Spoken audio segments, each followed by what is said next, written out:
Hello, welcome back to my channel. Welcome to my very first video of 2026, which is super exciting. So happy new year, happy 2026. In today's video, we are going to be doing my 2025 reading journal flip through.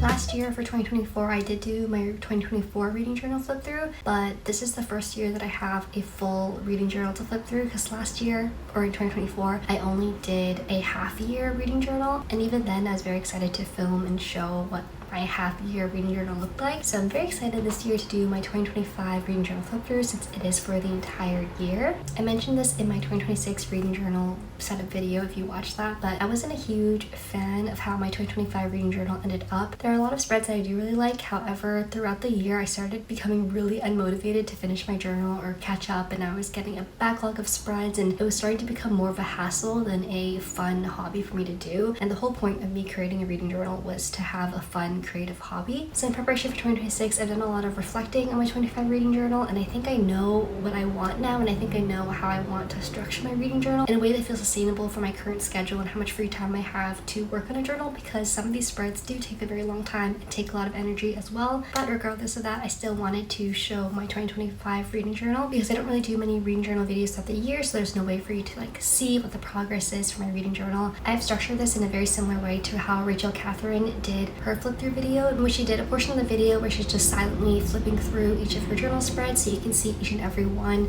in detail with music played over it. So if you want to watch just to get inspiration or kind of see different spreads throughout the year, that's the portion of the video you want to watch. And the second portion of the video will be where I actually chat through each of the spreads, so similar to how I did my 2024 flip through. I'm chatting through most of the spreads, talking about spreads I liked and disliked, things like that. And that's pretty much all I have to say for this intro, so let's get on to the 2025 reading journal flip through.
Have done the flip through and you've seen all the pages, we can chat through some of the spreads. This was my 2024 journal as well as my 2025 journal, so going to skip through a couple of pages, but this is the initial front page of this journal, and I'm going to skip to my 2025 spreads. This is the beginning of my 2025 reading journal spreads. I wanted to be able to separate from my 2024 spreads and 2025 spreads, so I made a 2025 title page. I mentioned this in my 2025 reading journal setup video, but I'm not a huge fan of how the title page is set up. I think it's the colors and the layout and the format and things like that, but you will notice that throughout the beginning pages of my 2025 reading journal, there are these little penguin stickers. I found a sticker sheet off of Pinterest and I kind of used use that as my basis for my setup for my reading journal. So you see that kind of interspersed throughout some of the beginning of the year spreads as well as my January setup pages. And then I also tried to match some of the colors that I had for markers to the stickers so that it could be more cohesive, but I'm also not a fan of the colors and how they look together. That's the first page. Flipping over is my wish list page. I do actually kind of like how this one turned out, but I definitely didn't need a full double page spread for my wish list. As you can see, the whole second page is pretty much blank, but I do like the layout of how I set this up. But essentially, if I ended up buying the book or receiving the book in some way, then I would check it off. So I do like how this page turned out. I tried to make it look like it was a note paper kind of tacked onto the wall. That's why I added this little tape to the top and the little folded corner of the chart. Moving over, I have my physical TBR and book spot page. This was supposed to be a very usable spread, which I did get some use out of it, but it's not very aesthetically pleasing because I wanted it to be so useful. But essentially, I had my physical TBR listed here. So all the books that I had from 2024 on my physical TBR, I added it to the top of the chart here. And then any of the books that I bought in 2025, I just added it below with the date and then where I got it from. And then as the year went along, I would check off the books that I ended up reading already. Flipping over, I have my series tracker. I made this into a double Dutch door spread. As you can see, I did not end up using or needing the second page really, so I had condensed this for 2026. I did not do a double page spread, and then I also minimized the amount of information that I added into this page. I like the look of this and I like knowing what book is next. However, I don't really rely on this to figure out which book I need to read next outside of like the Casimir, so I condensed it in 2026. That doesn't have the title because it's just a lot easier. Moving into my 2025 TBR page, this was my 25 books that I wanted to read in 2025. I made a separate TBR video for this as well, where I talked about each of these books in depth. As you can see, I did not do a very good job of completing my 2025 TBR. Out of the 25 books that are on this page, I've only read 12 of the books. I did not do a very good job. I'm planning on doing a better job for my 2026 TBR because I did also create a 26 books I want to read in 2026. Moving over, I have the library kind of page. This one I did a little bit differently from 2026 and from 2024. In this library page, I tracked a format. So I tracked whether I read it physically, an audiobook, on my Kindle, or borrowed it from the library. As you can see, I did not do a very good job with borrowing books from the library this year, but a lot of my audiobooks, or all of my audiobooks, are borrowed from the library. Anyway, this spread was inspired by Katie's reading. I did something very similar for 2024 and for 2026, and I do like the look of it. It is a little bit lighter than I kind of wanted to, like the wood on the windows and the shelves and everything. And I also dislike how I have these empty colored books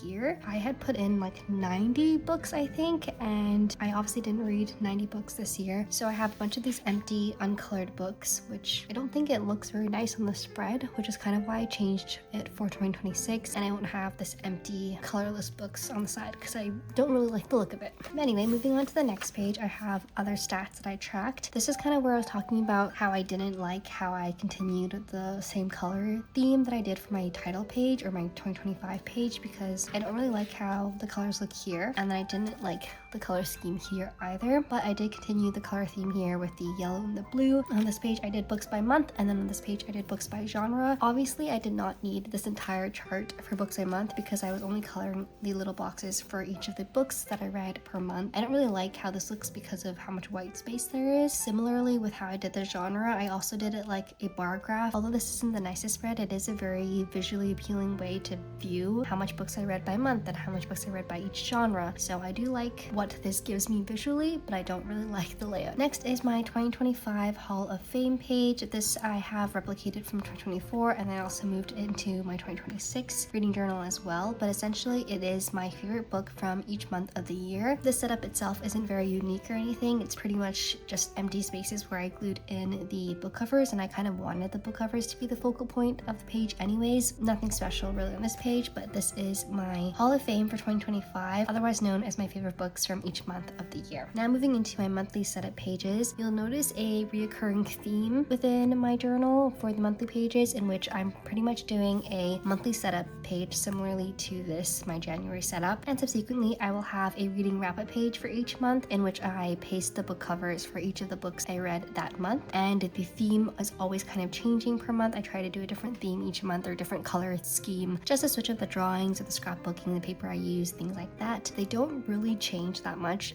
the layout for each is pretty similar, but some things are slightly different per month. And then you'll also notice when I start getting a little lazy and not wanting to actually write journal entries. I was doing pretty good at this for like most of the year, but somewhere maybe in July, I started falling off and not really doing my reading journal every month. And then I had a backlog of journal pages that I had to do, and I really did not want to do writing wrap-ups for every month anymore, or each book that I was reading. So there are some spreads that are like this, and there are some spreads that have no journaling whatsoever. I do want to go back to this page because this is actually one of my favorite monthly page setups. And then here's my wrap-up page. I also ended up doing a book bingo. I did this after my January setup because I wasn't originally going to do a book bingo in my reading journal, but then I saw someone make a spread, or I kind of got inspired by someone to make a book bingo, so I ended up doing it, which is why it's after my January setup pages. And I almost did a full board of book bingo, but I just couldn't get these two, but I did a pretty good job for my first ever book bingo. Next is my February theme. As you can see, it is very pink in honor of Valentine's Day, I guess. That was kind of where my thought process was going. I don't like how this spread turned out at all. I messed up a few times. The February is off-centered. The bow is kind of ugly. The pink highlighter color is not my favorite, but I'm just gonna flip past that because I also don't really like my February wrap-up page. So I'm just gonna quickly flip through this since it's nothing new. Next is my spread for The Sword of Kaigen by Emma Wong. I tried to do full page spreads or half page spreads for books that I either gave 5 stars or really liked and wanted to do a full journal spread for. So this was my first 5-star read of the year and my favorite book that I read in February. So I ended up making a full page journal spread of it. Next is my March setup page, so nothing new and special here. It's pretty much similar to how I did my January and February. Flipping over is my second 5-star read of the year, which was The Favorites by Lane Fargo. I do like how I had done this spread. What I do wish I changed was the little journal blurb that I did here. I wish I did it in cursive. I kind of just did it in print,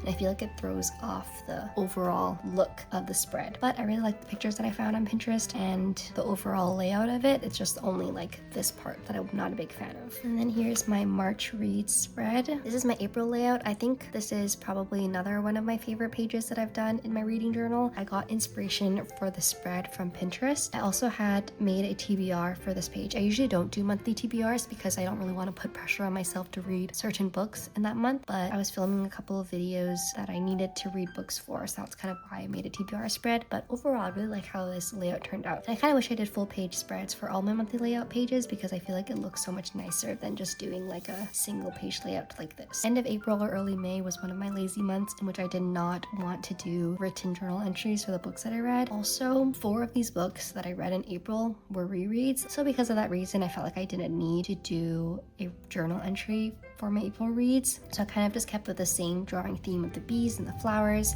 and then pasted all the book covers on. I actually forgot that I read the bottom for after, so I had to add this in after. So that's why there's a singular book at the bottom here. Next is my May spread. I'm gonna skip over the next 2, I think, because I don't like how they turned out at all. I really dislike my May monthly spread. I was trying to do like a collage of flowers and then a gingham or plaid print at the back, but it just didn't turn out the way that I was hoping it would turn out. I'm just gonna flip through this. And then here are my May reads. Next, I made a summer TBR page of the books I wanted to read in the months of, I think it was June, July, and August, which is what I set my summer TBR for. This spread really has no purpose. It was kind of just a for fun spread. I think I might have also filmed me rating this spread and the next few spreads in a reading vlog video. Out of the 12 books that I put on my summer TBR, I read 9 out of the 12 books, which is pretty good. Next is my June page. I got inspiration from this also from Pinterest. Mine did not turn out exactly the way that the inspo one did, but I also kind of like the way this looks. It's like a vintagey inspired kind of page. And then this is just brown craft paper, which I used the rest of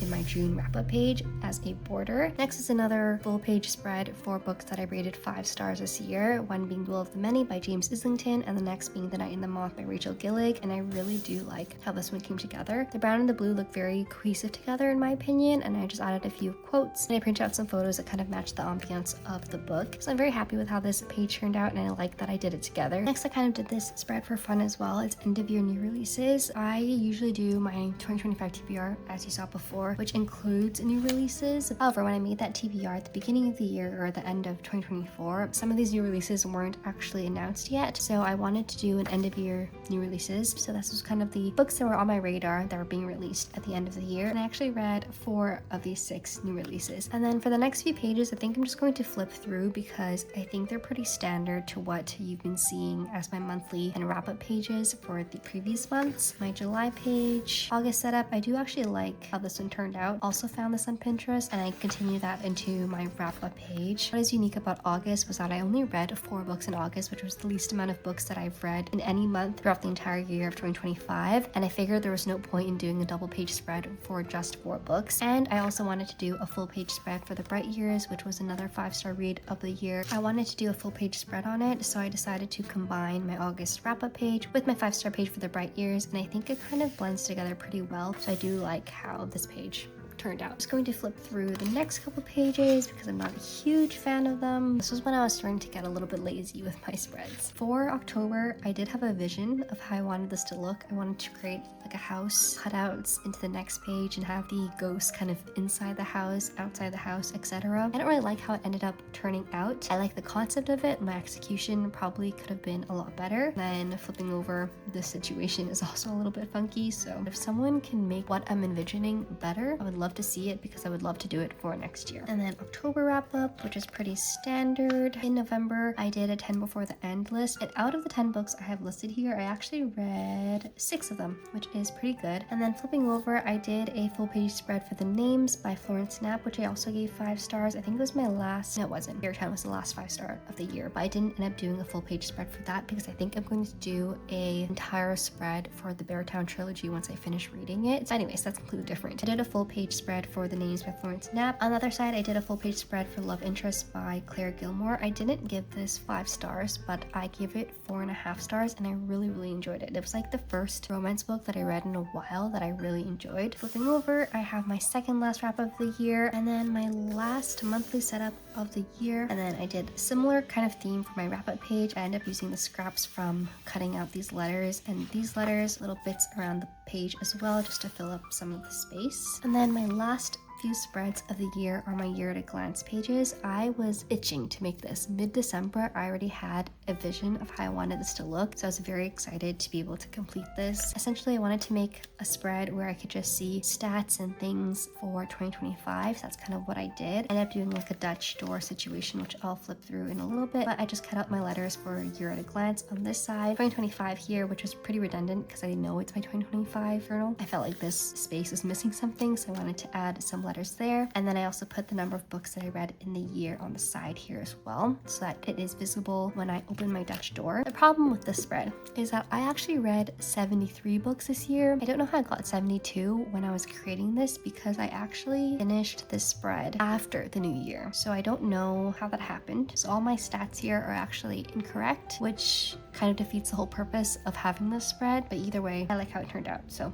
whatever. This Dutch door, you'll have my genre and my format stats, which I have tallied up and put here so it's easy to see. And then flipping over once more, I have my top books of the year, which are my only 5-star reads of the year. I wanted to kind of have one spot where I could see all my 5-star reads of the year, so I really like how this Dutch door ended up turning out. This is probably one of my favorite spreads of my journal, and this is actually the last page of my journal, so that wraps up my 2025 reading journal flip through.